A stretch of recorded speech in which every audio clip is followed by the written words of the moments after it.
welcome back to the Steve Rob Show. Today it's diesel versus electric. What shop heater should you get? And maybe you should get both. I have both. I'm going to show you why I think having this combination is the best.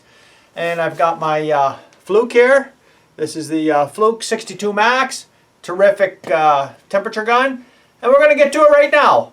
So you can see over in the corner here I have my electric heater.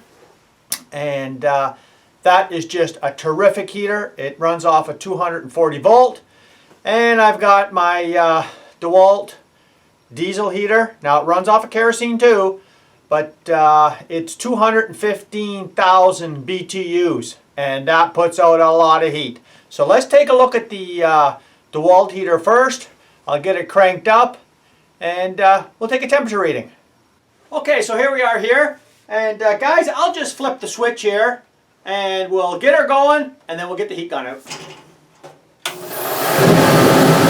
Okay guys, she's good and hot. You can hear how loud this is. So let's take a reading right now.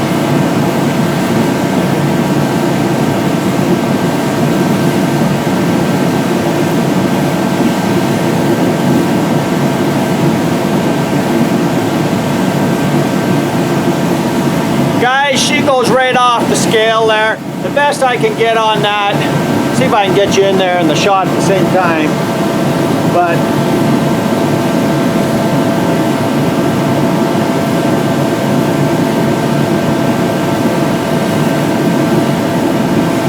that's about 800-900, and then if you point it right at the center, it goes right off the chart. So that's pretty hot. It's way over 1,000 degrees. Well, we're over here at the back of the shop, and I got her running. Guys, that's been running for about a good 4 minutes now. Make sure it's good and hot. Let's take a look at this one here and see how hot it gets. You can obviously tell that it's a lot quieter, and that one there is thermostatically controlled, so it goes up and down as required by the temperature. So let's take a look at this one right here, and let's see how that one is. There we are right there. I got it pointed right at them heating coils, and it looks like, if I can do the best I can, around 360. That's not bad right there. Well, as you can see, there's a huge difference between the DeWalt diesel heater at 215,000 BTU and this 240 volt space heater here.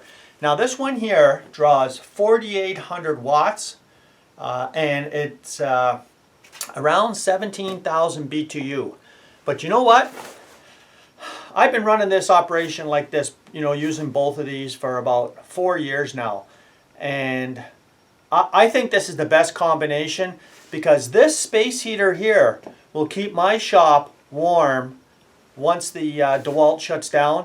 And the longest I've ever had to run that in the coldest days of winter up here in Canada is about 15 minutes tops. I don't care how cold it is, 15 minutes, that thing's on, and that's it. It's shut off for the day. Of course, I wouldn't want to be in here all day long trying to work with that diesel heater running. Not just that it's noisy, but the fumes would get you after a while. Now I run low sulfur diesel fuel in it, and I don't get no soot or smoke or anything like that.